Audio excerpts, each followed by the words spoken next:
الشيطان الرجيم بسم الله الرحمن الرحيم والسماء بنيناها بأيد وإنا لموسعون والأرض فرشناها فنعم الماهدون ومن كل شيء خلقنا زوجين لعلكم تذكرون ففروا إلى الله إني لكم منه نذير مبين ولا تجعلوا مع الله إلها آخر إني لكم منه نذير مبين صدق الله العظيم. أعوذ بالله من الشيطان الرجيم بسم الله الرحمن الرحيم. وَاعْلَمُوا إِنَّمَا أَمْوَالُكُمْ وَأَوْلَادُكُمْ فِتْنَةٌ وَإِنَّ اللَّهَ عِندَهُ أَجْرٌ عَظِيمٌ صدق اللہ العظیم. یہ سورہ انفال کی 28ویں آیت ہے جس کا مفہوم ہے کہ اے لوگو جان لو کہ تمہارا مال دولت اور تمہاری اولاد تمہارے لیے فتنہ ہے، یعنی ایک امتحان ہے، ایک آزمائش ہے. اور یہ بھی جان لو کہ اللہ کے پاس تمہارے لیے جو چیز ہے وہ اجر عظیم ہے، تو وہ اجر عظیم ہے. تو اس کا مفہوم یہ ہوا کہ مال اور اولاد آپ کے لیے امتحان کی چیز ہے، آزمائش کی چیز ہے. تو یہ مطلب ہوا کہ جو ہے یہ اموال اور یہ اولاد یہ چیزیں ہیں جو ہمارے ایمان کا امتحان لیتی ہیں. اولاد کی خاطر ایمانداری، امانت میں خیانت، اللہ کی اطاعت سے گریز، رسول اللہ صلی اللہ علیہ وسلم کی اطاعت سے گریز زیادہ ہوتا ہے. اس لیے اللہ تعالیٰ اس آیت کے اندر متنبہ فرماتے ہیں کہ دیکھو یہ آزمائش کی چیزیں ہیں، تمہاری مال و دولت اور تمہاری اولاد، اس میں پڑھ کے تم جو ہے راستے سے بھٹک نہ جاؤ، بلکہ جو ہے اللہ کی اطاعت کرو. اور اگر تم اللہ کی اطاعت کریں گے ان چیزوں کے حصول کے بعد تو اللہ تعالیٰ کے پاس اجر عظیم تمہارے لیے رکھا ہوا ہے. اللہ تعالیٰ ہم سب کو اس کے اوپر عمل کرنے کی توفیق عطا فرمائے. آج کا جو ہے نشست کانفرنس ہال جامعہ مسجد گن فاؤنڈری میں منعقد ہو رہی ہے 23 فروری 2022 کو. اور آج یہ جو محفل ہے اقبال شناسی کی 1064ویں نشست ہے، جس کو ہمارے جانے پہچانے آپ کے ادبی حلقوں کے روح رواں جناب پروفیسر مجید بیدار صاحب مخاطب کریں گے. اور ان کا عنوان ہے کلام اقبال میں تصور عشق. میں گزارش کرتا ہوں جناب بیدار صاحب سے کہ وہ تشریف لائیں اور مخاطب کریں. من الشیطان الرجیم بسم اللہ الرحمن الرحیم.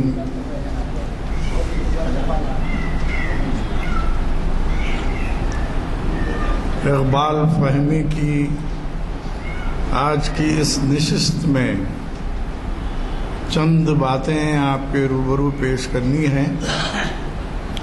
یہ باتیں کوئی نئی نہیں ہیں، باضابطہ کتابیں لکھی جا چکی ہیں.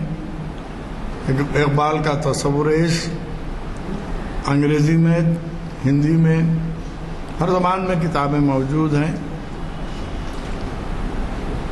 اور کوئی نئی بات بھی اس میں پیدا نہیں کی جا سکتی.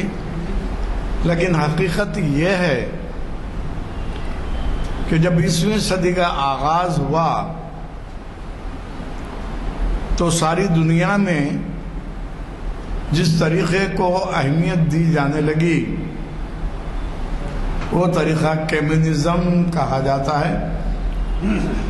روس میں کمیونسٹ تحریک کتنی تیزی سے پھیلی کہ عالمی سطح پر یہ سمجھا جانے لگا کہ اب مذہب ازکار رفتہ ہو گیا، مذہبی اصول کام آنے والے نہیں ہیں، اشتراکیت کام آنے والی ہے۔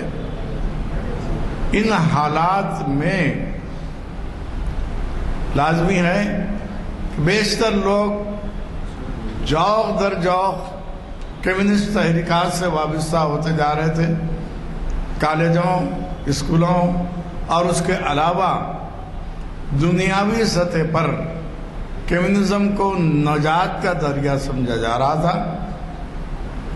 ان حالات میں لازمی ہے وہ لوگ جو اہل دل ہیں، وہ لوگ جو اللہ کی محبت رکھتے ہیں دل میں اور جو رسول سے محبت کا جذبہ رکھتے ہیں، ان کو کوئی نہ کوئی ایسا فلسفہ، کوئی نہ کوئی ایسا وسیلہ دینا ضروری تھا کہ جس کے توسط سے ان کے دل میں اسلام کی محبت، پیغمبر اسلام کی محبت کو شدید کیا جائے۔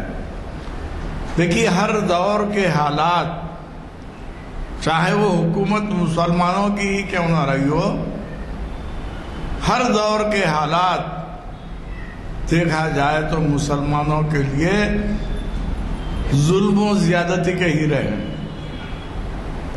جو بھی حق پرست ہے اس کا امتحان شروع ہو جاتا ہے۔ آپ سچائی پر رہیں گے تو رکاوٹیں ضرور حائل ہوں گی۔ کسی شاعر نے لکھ دیا، پردے تعینات کے حائل ہیں درمیان، پردے تعینات کے حائل ہے درمیان، حسن ازل کو دیکھ لوں ایسی نظر نہیں، حسن ازل کو دیکھ لوں ایسی نظر نہیں۔ اللہ کے جلوے کو دیکھنے کے لیے بھی کئی پردوں کو ہٹانا پڑتا، تب کہیں اللہ کا دیدار نصیب ہوتا ہے۔ تو حاضرین کرام، میں یہ جو بتا رہا تھا کہ 20ویں صدی کے آغاز کے ساتھ اسلام پر سب سے بڑا حملہ اشتراکیت کا ہوا۔ دوسرا بڑا حملہ جو ہوا وہ سائنسی ترقیات کا تھا۔ لازمی ہے یہ دونوں چیزیں ایسی تھیں جس کی وجہ سے مسلمانوں کا ایمان متزلزل ہو رہا تھا۔ وہ سمجھنے لگے تھے 1400 سال پرانا مذہب ہے، وہ آج کے دور کے تقاضوں کی کیا تکمیل کرے گا۔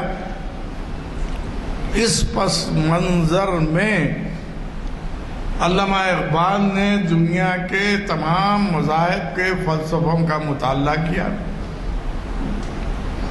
پی ایچ ڈی کی ڈگری حاصل کی۔ پھر اس کے بعد انہوں نے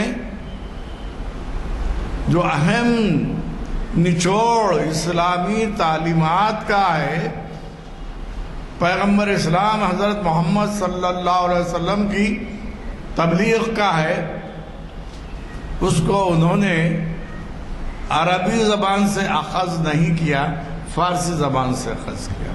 عشق لفظ عربی کا نہیں ہے، فارسی کا ہے۔ عربی میں حب کہا جاتا ہے، محب کہا جاتا ہے، عشق کا لفظ عربی کا نہیں ہے۔ یہ ایک عجیب و غریب بات ہے کہ کوئی بھی دنیا کی زبان ایسی نہیں ہے جو دوسری زبان سے استفادہ نہ کرتی ہو۔ عربی زبان ام اللسان ہے، دنیا کی زبانوں کی ماں ہے۔ سنسکرت زبان، اس کو بھی ام اللسان کہا جاتا ہے۔ بہت سی لفظیات عربی میں اور سنسکرت میں ملتی جلتی ہیں۔ تو اس کا مطلب یہ ہوا انسان زبان کی ان لفظیات سے فیض حاصل کرتا ہے جس کے ذریعے وہ دوسروں تک اپنا پیام پہنچا سکے۔ اس لیے اقبال نے عربی لفظ کے بجائے کیونکہ تیزی سے فارسی میں عشق اور عشق کی لفظیات عام ہو چکی تھیں اور دنیا کی ہر زبان میں اس لفظ کو سمجھا جانے لگا تھا. اس لیے اقبال نے اپنی شاعری اور شاعری کے مزاج کو پیش کرنے کے لیے عشق کا لفظ اختیار کیا. لازمی ہے یہ لفظ فارسی میں 800 سال پرانا ہے. مثنوی مولانا روم میں آپ دیکھیں گے یہ لفظ مل جائے گا، اور پوری فارسی شاعری میں اسی خصوصیت کو پیش کیا گیا ہے. مگر فارسی شاعری نے فنا ہونے والی چیزوں سے چاہت کو عشق قرار دیا.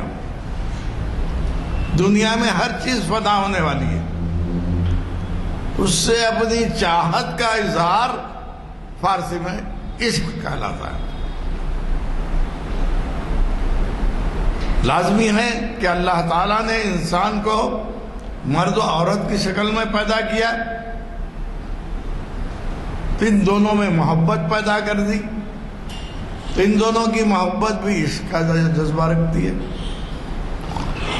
دیکھیے تیز رفتاری کے ساتھ سائنس کی ترقی آ رہی ہے، ادھر مذہب کی مخالفت ہو رہی ہے، تو اقبال نے محسوس کیا کہ امت مسلمہ کو ایسا فلسفہ دیا جائے کہ جس کی وجہ سے وہ نہ صرف دین اسلام اور اس کی حقانیت کے قریب ہو جائے، بلکہ بہکانے والے تمام فلسفوں کو نظر انداز کر کے اسلام سے وابستہ ہو جائے. اس دور میں ایٹم کا تجربہ ہو چکا تھا، جوہر اٹامک انرجی وجود میں آ چکی تھی. اس کے تحت یہ بتایا گیا کہ جوہر یا ایٹم کوئی ایک چیز نہیں ہے.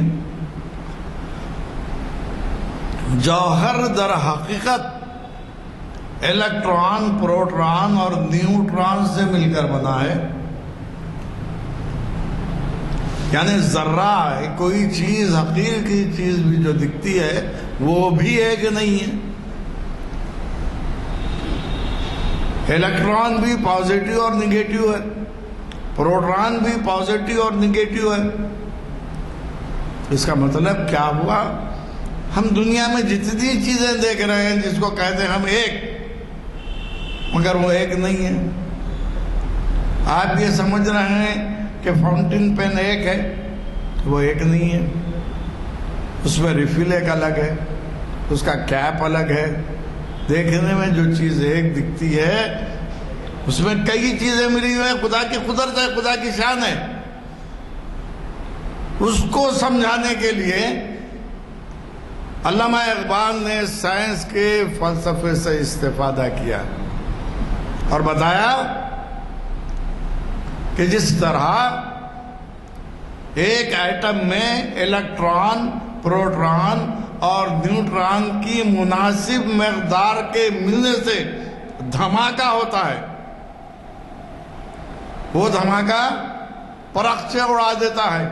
وہ دھماکہ تغیر اور خاص طور پر نئی زندگی کا ذریعہ بنتا ہے. تغیر و تنزل دونوں ہیں اس میں. ہیروشیما ناگاسا پر جو بم برسائے گئے اس کی تاریخ میں نہیں دہراؤں گا، وہ ایٹمی توانائی کا وسیلہ. تو علامہ اقبال نے کہا جس طرح ایک جوہر میں الیکٹران، پروٹون اور نیوٹران کے مناسب مقدار میں ملنے سے دھماکہ ہوتا ہے، اسی طرح انسان کی زندگی میں تصور خودی، تصور عشق اور تصور فخر، یہ تینوں کا امتزاج اس کی زندگی میں تبدیلی اور تغیر کا ذریعہ بنتا. لازمی ہے خودی کیا ہے، فخر کیا ہے. یہ تمام چیزوں کی وضاحتیں لازمی تھیں. انہوں نے یہ ثابت کیا کہ سائنس یہ بتا رہی ہے 3 چیزوں کے ملنے سے تباہی ہو سکتی ہے، ان 3 چیزوں کے ملنے سے تبدیلی آ سکتی ہے. تو انہوں نے کہا کہ الیکٹران، پروٹون، نیوٹران کی طرح تصور خودی، تصور عشق، تصور فخر، یہ 3 چیزوں کو انسان اپنے سینے میں جمع کر رکھے تو جو تبدیلی آنے والی ہے اس تبدیلی میں انسان کا وقار بلند ہوتا ہے. وہ غلام بن کر نہیں رہنا چاہتا، وہ جی حضوری کرنا نہیں چاہتا، خدا کے سوا دنیا کی کسی ذات کے سامنے جھکنا نہیں چاہتا، بشرطے کہ یہ 3 صلاحیتیں اس میں آ جائیں. خودی کیا ہے؟ پوری اقبال کی شاعری میں خودی کا ذکر ہے، عشق کا ذکر ہے اور فخر کا ذکر ہے. اب ہماری اردو دنیا میں فے خواب بھی ہے، فے خیب بھی ہے. آج ہماری پوری زندگیوں میں فے خے چل رہا ہے. اگر اس نے 3 بریانیاں رکھی ہم بھی 4 بریانیاں رکھیں گے. اس نے اگر فش رکھی ہم بھی پرانس رکھیں گے. یہ فخری انداز جو چل رہا ہے، انسان کا فخر فانی ہے، انسان کا اترانا فانی ہے. کہاں گئے؟ سکندر اعظم کہاں ہے؟ دنیا کا امیر ترین انسان جو سلطنت ریاست حیدرآباد کا سربراہ کہاں ہے؟ کسی کا فخر رہنے والا نہیں. اگر آپ اپنی ذات کو خدا کی ذات سے وابستہ کرنے کے لیے فخر و فاخر اختیار کرتے ہیں تو آپ کی ذات وہ بنتی ہے جو اولیاء کرام کی ہے، آپ کی ذات وہ بنتی ہے جو بزرگان دین کی ہے. اس قسم کی کیفیت پیدا کرنے کے لیے اقبال نے تصور عشق، خدا سے محبت، خدا کے بندوں سے محبت، خدا کے فرشتوں سے محبت، خدا کے بتائے ہوئے راستوں سے محبت، خدا نے جس طرف جانے سے روکا ہے اس سے رکنا، یہ پورا فلسفہ عشق ہے.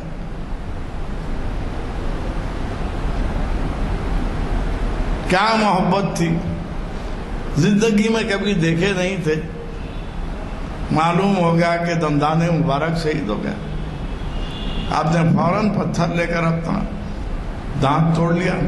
پھر یہ سوچنے لگے کون سا دانت توڑا، پورے دانت توڑ لیا. یہ کیا ہے؟ عشق کی انتہا، تیرے عشق کی انتہا چاہتا ہوں. اقبال یہ کہہ رہے ہیں، اے اللہ تیری محبت میں اس قدر فنا ہونا چاہتا ہوں کہ دنیا کی کوئی چیز سے مجھے محبت نہ رہے. ابھی جن آیتوں کی تفسیر کی گئی، اولاد اور دولت فتنہ ہے، جو بات کہی گئی ہم یہ فتنوں میں ہی الجھ کے رہ گئے ہیں. اولاد کی ہر خواہش پوری کی جا رہی ہے. بیٹا انجینئرنگ میں آ گیا ہے، 75,000 کی پلسر دے دی جا رہی ہے. کسی نیک کام میں کسی اسلامی ادارے کے لیے 5 روپے نہیں نکلتے. یہ اللہ سے محبت کا نتیجہ ہے. تو حاضرین کرام، علامہ اقبال نے تصور عشق کو حاصل کرنے کے لیے پوری اسلامی تاریخ، اسلامی فلسفہ، حضور اکرم صلی اللہ علیہ وسلم کی زندگی کا مطالعہ آپ کی سیرت سے اخذ کر کے یہ بتایا کہ اللہ نے خود سے اور اپنے رسول سے محبت کرنے کے لیے جو پیمانہ دیا ہے، جو آلہ دیا ہے، وہ پیمانہ یہی ہے کہ ہم اپنے آپ کو فخر یعنی اترانے سے دور رکھیں تو وہ پیمانے پہ آپ اتر سکتے ہیں. اپنے آپ پر اترانا کیا ہے؟ دو تقریریں کر لیں، دو لوگوں نے تعریف کر دی، بس ایک دن امام صاحب تشریف نہیں لائے، مؤذن صاحب نے نماز پڑھا دی، دو تین لوگوں نے بڑی تعریف کر دی، اب اس کے بعد مؤذن صاحب کا پارا چڑھ گیا، میں تو امام سے بڑھ کر ہوں۔ یہ جو طریقے ہماری زندگی میں آ رہے ہیں، اور حیرت انگیز بات، زوال کا آخری مرحلہ یہ ہے کہ جتنی یونیورسٹیوں میں، جتنے دینی مدارس میں تعلیم دی جا رہی ہے، آج سے 50 سال پہلے کیا اتنے دینی مدارس تھے؟ کیا اتنے پڑھنے والے تھے؟ بٹھا کر 2 سوال کیجئے، جواب نہیں دے سکتے۔ صرف تعلیم کو تعلیم کی حیثیت سے حاصل کرنا چاہیے، اس سے تغیر و تبدل لانا نہیں چاہتے۔ یہ ہمارا جبکہ پہلی ہی آیت ہم کو دی گئی، اقرا، پڑھو، تو جس قسم کے پڑھنے کا اشارہ دیا گیا وہ تو ہماری زندگیوں میں ہی نہیں ہے، پھر علم کیسے آئے گا؟ اگر ایسا علم مل جاتا تو اللہ تعالیٰ فرشتوں کے ذریعے نازل کر دیتا ہر ایک کے ذہن میں، اس کو حاصل کرنے کے لیے جستجو کرنی ہے۔ یہ جستجو کرنا، یہ اسٹرگل کرنا زندگی کی علامت۔ علامہ اقبال نے یہ محسوس کیا کہ دنیا میں فنا ہونے والی چیزوں سے محبت بڑھتی جا رہی ہے، لافانی چیزوں سے محبت ختم ہوتی جا رہی ہے۔ دیکھیے آج سے 30 سال پہلے، 40 سال پہلے بھی ماں باپ تھے، اولاد کو اپنے ماں باپ سے جتنی محبت تھی، آج کوئی کہہ سکتا ہے کہ میں اپنے ماں باپ سے اتنی محبت کرتا ہوں؟ کیوں کمی آئی؟ اس کی وجہ کیا ہے؟ دنیا کی محبت میں ملوث ہے، دنیا کے دکھاوے میں لگے ہوئے۔ تو حاضرین کرام، عشق کا مطلب ہی، عشق کا مقصد ہی یہی ہے کہ انسان کو دنیا میں فنا ہونے والی چیزوں سے اس حد تک محبت کرنا ہے جتنی ضرورت ہے، جتنی ضرورت ہے۔ حضرت امام حسن کے رضی اللہ تعالیٰ عنہ کے پاس ایک صاحب پہنچے، پہنچ کے پوچھنے لگے ہم کو دنیا سے کتنی محبت کرنی چاہیے؟ آپ نے توقف فرمایا تھوڑا، پھر اس کے بعد کہا ایک سمندر سے ایک چڑیا کتنا پانی پی سکتا ہے؟ ایک چڑیا کتنا پانی پی سکتی ہے؟ دنیا سے اتنا ہی فائدہ اٹھانا چاہے جتنی ضرورت ہے۔ آج سے بھائی لازمی ہے، نواب میر احمد علی خان صاحب تھے، وزیر داخلہ تھے، پیدل جاتے تھے، وزیر داخلہ تھے، نہ کوئی گن مین، نہ کوئی ان کا سیکیورٹی۔ کیا وہ دنیا نہیں گزری؟ اور آج بھی دنیا گزر رہی ہے۔ ایک ایک منسٹر کے ساتھ جو ہے 4 گن مین ہیں، ایک ایک منسٹر کے ساتھ لاکھوں کا روپیہ خرچ ہو رہا ہے، خرچ نہیں ہو رہا ہے ملازمتوں کے لیے نہیں، نئی بھرتیوں کے لیے نہیں۔ کیا ہو رہا ہے؟ تباہی نہیں تو اور کیا ہے؟ لازمی ہے وہ یونیورسٹی جو شاندار ماضی کی علامت ہے، جو اردو ذریعہ تعلیم کی تھی، خالی ہو گئی۔ آج ہر جگہ ہر ڈپارٹمنٹ خالی ہے، 20 سال سے کوئی اپائنٹمنٹ ہی نہیں۔ ہر ڈپارٹمنٹ میں لوکل اپائنٹمنٹ ہے۔ کیوں ہو رہا ہے؟ اس کے ذمہ دار کون ہیں؟ اگر میرے دل میں، میری مذہب سے رغبت رکھنے والوں کے دلوں میں جذبہ ہوتا، منسٹر سے مل کے، ایم ایل اے سے، ایم پی سے مل کے نمائندگی کرتے کہ اس قدیم یونیورسٹی کو بچاؤ، ہے کیا جذبہ؟ کہاں؟ کدھر گیا؟ دنیا کی ہر چیز کے لیے جذبہ موجود ہے۔ بازار میں جائیں گے تو قیمتی سے قیمتی چیز خریدیں گے، تو یہ انحطاط جو آ رہا ہے، خدا اور رسول سے محبت کے جذبے میں کمی کی نشانی ہے، اور آخر اس کا مرحلہ کیا ہوگا اللہ بہتر جانے۔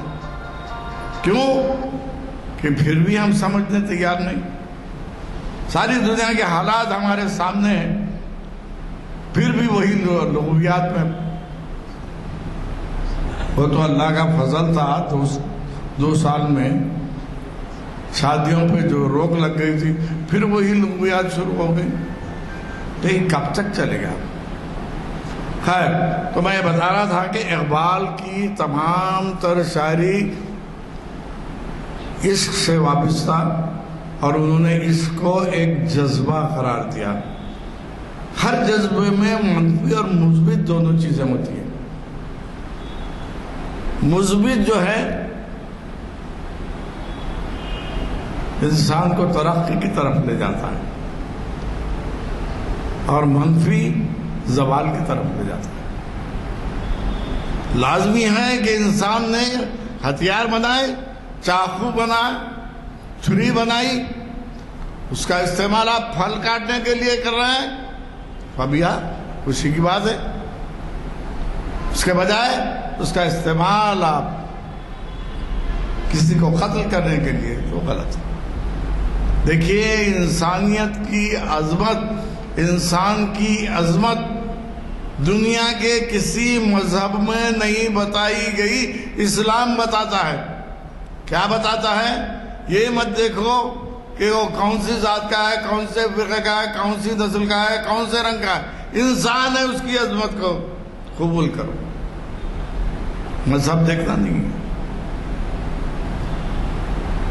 انسان کی عظمت کو جو مذہب نے اہمیت دی، انسانیت کو اہمیت دی، جس رسول نے کچرا ڈالنے والی کو بیماری آئی تو اس کی عیادت کی، آج ہم میں سے کتنے لوگ ہیں مرنے کے بعد بھی یا تو مسجد میں جا کے نماز جنازہ پڑھ لیں گے یا قبرستان میں چلے جائیں گے۔ یہ معاشرہ بن چکا ہے ہمارا، کوئی نئی بات نہیں ہے، ہر شخص محسوس کر رہا ہے، مگر روکنے کی تدبیر کسی کے پاس نہیں۔ علماء کی تقریریں چل رہی ہیں اور اخبارات بھرے پڑے ہیں، نصیحتوں کے اخبار ہیں، مگر ہم یہ سدھرنے تیار نہیں۔ 1914 میں انتقال ہوا مولانا حالی کا، 1914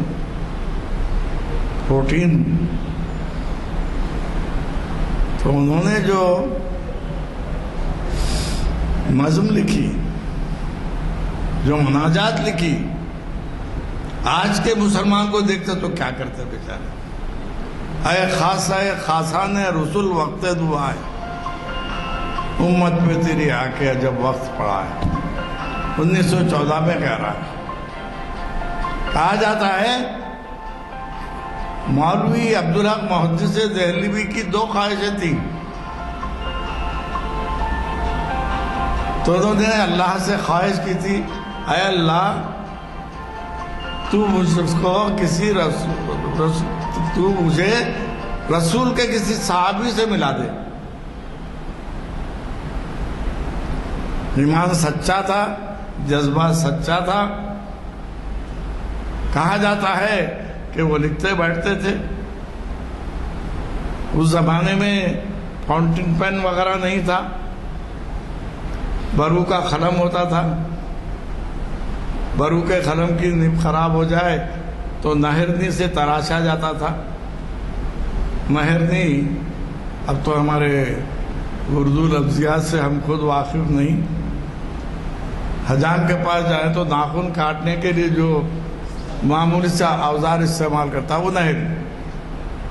خیر، تو آپ نے لکھنا چھوڑ کر قلم رکھا کہ 2 سانپ آ گئے، آپ نے فوراً اٹھا کر نہرنی پھینک کے ماری، ایک سانپ مر گیا، دوسرا چلا گیا۔ تو کہا یہ جاتا ہے کہ رات میں 11-12 بجے کھٹکا ہوا، آپ بولیے کون ہے؟ دیکھا تو بہت ہی رز ورق کے کپڑے پہنے ہوئے لوگ، تو سمجھ گئے ہو سکتا ہے بادشاہ نے بلایا، آپ نے بھی کپڑے پہن کے جانے لگے، ان کو لے کر جنگل میں جانے لگے۔ حضرت نے پوچھا یہاں کہاں لا رہے؟ تو بادشاہ سلامت کے پاس لے جا رہے ہیں۔ تو آپ سمجھ گئے کوئی غیر ضروری بات ہے، جاتے رہے۔ جب پہنچے تو دیکھا کہ کئی اجنہ بیٹھے ہوئے ہیں سیاہ لباس میں، سب کے آنکھوں میں آنسو ہیں۔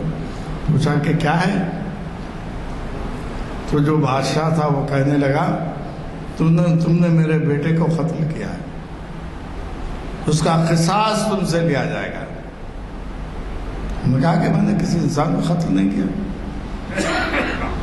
2 سانپ جو آئے تھے میرے 2 نوجوان بیٹے تھے، تم نے اپنی نہرنی سے مارا، میرا بیٹا مر گیا،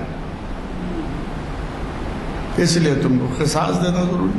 دیکھیے تدبر و تفکر بھی بہت بڑی چیز ہے۔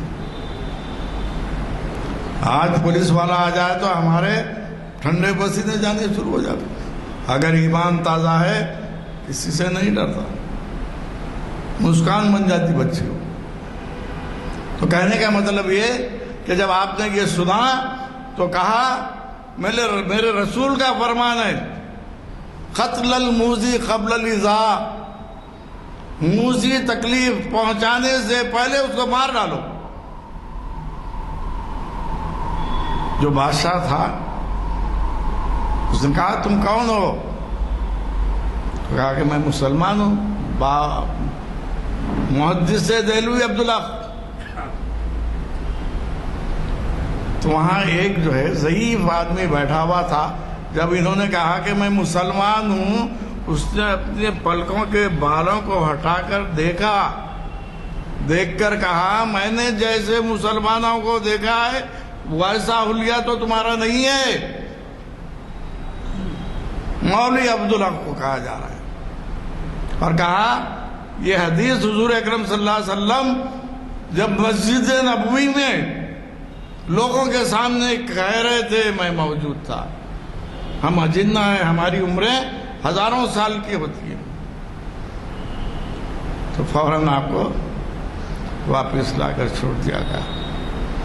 آپ نے آ کر 2 رکعت نماز شکرانے کی ادا کی کہ اللہ میں خوش نصیب ہوں کہ پیغمبر اسلام حضرت محمد صلی اللہ علیہ وسلم کا ایک امتی جو انسان نہیں ہے جن ہے اس کو دیکھنے کا موقع مل گیا۔ مگر اس نے کیا کہا یاد رکھیے، ہمارے حلیے کیا ہیں؟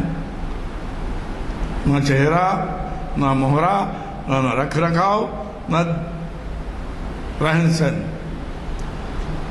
میں نے مثال اس لیے دی کہ جو خدا سے محبت کرنے والے ہوتے ہیں، خدا کے عشق میں اپنے آپ کو غرق کرتے ہیں، ان کی صلاحیتیں بھی خدا اجاگر کرتا ہے۔ ہاں، دنیا کی کسی قوم پر اتنی آزمائشیں نہیں ہیں جتنی مسلم قوم، کیونکہ ہم حق پرست ہیں، سچائی پر ہیں، اور ان آزمائشوں سے گزرنا ہے، لازمی ہے۔ ماڈرن زمانہ تو نہیں ہے، بچے کو پہلے سائیکل چلانے دی جائے گرتا ہے، مار لگتے ہیں، سیکھ جاتا ہے۔ اگر یہ سمجھا جائے، شاعر نے لکھ دیا گرتے ہیں شہ سواری میدان جنگ میں، تکلیف کے بعد ہی راحت ہے، صرف راحت ہی راحت زندگی نہیں ہے۔ اور سب سے اہم بات جو اقبال نے کہا، تصور خودی، اپنے آپ کو پہچاننا، اپنے خدا کو پہچاننا، اپنے رسول اور اس کے بتائے اصولوں کو پہچاننا، یہ ہے خودی، یہ خودی ہے، خود کی شناخت۔ کہا یہ جاتا ہے، مفکروں نے کہا ہے کہ خودی در حقیقت انگلش میں اس کو ایگو کہتے ہیں، EGO، ایک پرفیکٹ ایگو ہے، ایک امپرفیکٹ ایگو ہے۔ اب یہ کیا ہے بھائی؟ فلسفے کی باتیں ہیں، عام آدمی کے بس کی بات نہیں ہے۔ لازمی ہے ایسی خودی جس کو کبھی زوال آتا ہی نہیں۔ کبھی سورج کو زوال آتا ہوا دیکھے کوئی؟ یہ پرفیکٹ ایگو اللہ تعالیٰ کی خودی ہے، جس کو اردو میں خودی مطلق کہتے ہیں۔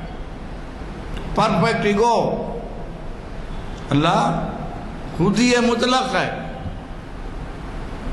اور بندہ امپرفیکٹ ایگو۔ آج طبیعت اچھی ہے، بریانی کھانے کو جی چاہ رہا ہے، کھا لے گا۔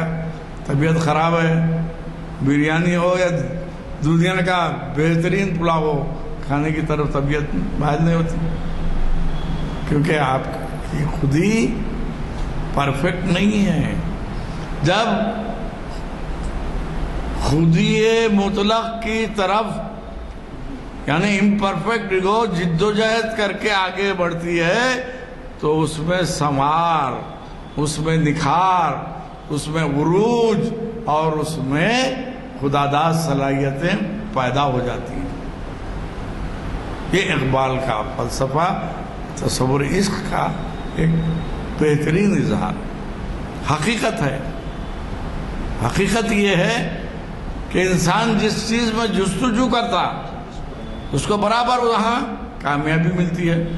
ایک ڈاکٹر ہے، ایک انجینئر ہے، ایک فلاسفر ہے، ایک فارماسسٹ ہے، وہ اپنے میدان میں کوشش کرے گا تو اس کو برابر کامیابی ملتی ہے۔ تو ہم کو بھی اقبال نے تصور عشق کے توسط سے ذہنوں میں یہ بٹھانے کی کوشش کی ہے کہ ہم اللہ سے محبت، اللہ کی کتابوں سے محبت، اللہ کے رسول اور اس کے بتائے ہوئے راستوں سے، حتیٰ کہ اللہ کے بندوں سے بھی اگر وہ ناپکار ہے۔ ایک صحابی نے آ کر کہا یا رسول اللہ میرے والد داخل اسلام نہیں، ظلم کرتے ہیں۔ کہا کہ نہیں، باپ ہے خدمت کر، باپ کی خدمت کر، اس سے پیارا مذہب اور کون سا ہو سکتا ہے؟ تو محبت کرنے کا جو جذبہ اللہ تعالیٰ نے انسانوں کو دیا ہے اس کو سیدھے راستے پر لگانا ہے۔ اس کو سیدھے راستے پر لانے کے لیے علامہ اقبال نے تصور عشق پیش کر کے بتایا ہے کہ انسان امپرفیکٹ ایگو ہے، وہ اپنے میں وہ صلاحیتیں پیدا کرے جس کی وجہ سے خدا کی محبت کا جذبہ جاگزیں ہو جائے، نمایاں ہو جائے، اور اس کے توسط سے بہت سی خوبیاں انسان میں پیدا ہو جائے، تو پھر وہ کامیاب عشق کا نمائندہ ہوتا ہے۔ حاضرین کرام، میں اکثر اشعار دہرانے سے پرہیز کرتا ہوں۔ اس کی وجہ یہی ہے،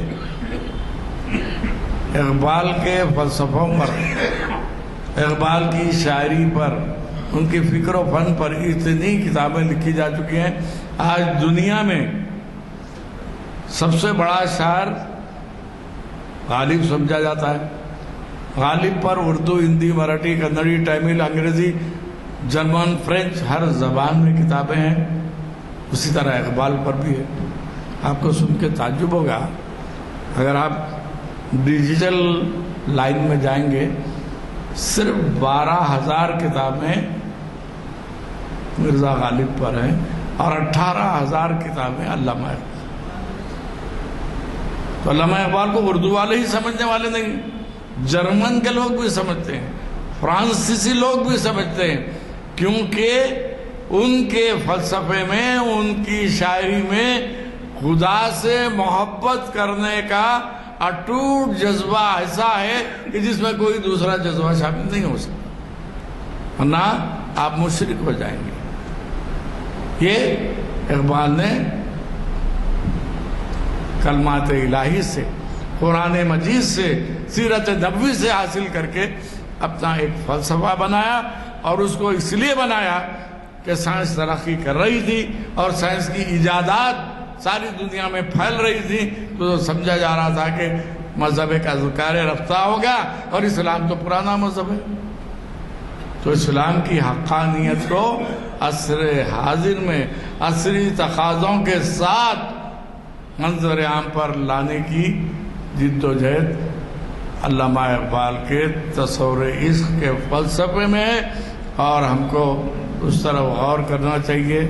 میں سمجھتا ہوں وقت کافی ہو گیا ہے، ان چند کلمات کے ساتھ میں معذرت خواہ ہوں، کیونکہ میں وہ کام نہیں کرتا جو عام طور پر مقررین کا ہے۔ میرا مقصد یہی ہوتا ہے شاید کہ اتر جائے تیرے دل میں میری بات، یہی بنیادی مقصد ہے۔ اقبال کو یاد کریں یا شبلی کو یاد کریں یا آپ مثنوی مولانا روم کا ذکر کریں، اس کے تحت ہم ایک ہی کام کرتے ہیں کہ اپنے جذبوں کو مہمیز کریں، اور ہم ایک دوسرے میں ایک جذبہ محبت پیدا کریں، خدا اور رسول سے محبت کا جذبہ پیدا کریں۔ وآخر دعوانا ان الحمدللہ رب العالمین۔ حضرات، اب آج کے خطاب کے بارے میں مجھے کچھ کہنا اس لیے نہیں ہے کہ سورج کو چراغ دکھانے کے برابر ہو جائے گا۔ آپ نے خود محسوس کیا ہوگا کہ اس سے پہلے بھی مختلف پہلوؤں پہ اقبال کے کلام کے بارے میں یہاں آپ کو سننے کا موقع ملا۔ خود مجید بیدار صاحب نے کئی خطابات کیے، لیکن آج کے خطاب کی نوعیت کچھ اس طرح کی ہے کہ میں محسوس کرتا ہوں کہ اگر اس کو میں لفظ لفظ لکھ کے بھی داخل کروں تو مجھے پی ایچ ڈی کی ڈگری مل جائے گی۔ یعنی آپ کو اندازہ ہوا ہوگا کہ انہوں نے اقبال کے کلام کے کوئی پہلو کے بارے میں کوتاہی نہیں کی، اور انہوں نے جو ذکر کیا 18,000 یعنی زبانوں میں، کتنے 18,000 میں 18,000 کتابیں مختلف زبانوں میں 18,000۔ میں سمجھتا ہوں شاید دنیا میں، مجھے تو اس کا علم نہیں ہے، لیکن شاید ہی کوئی اور اتنا، شاید شیکسپیئر کا عملہ ہوگا، تو ورنہ اقبال کے بارے میں جو کہا گیا ہے شیکسپیئر پہ بھی نہیں ہے، شیکسپیئر پہ بھی نہیں ہے۔ آپ فرما رہے ہیں، اب اندازہ لگائیے کہ کیا معیار کے اور کیا کیا۔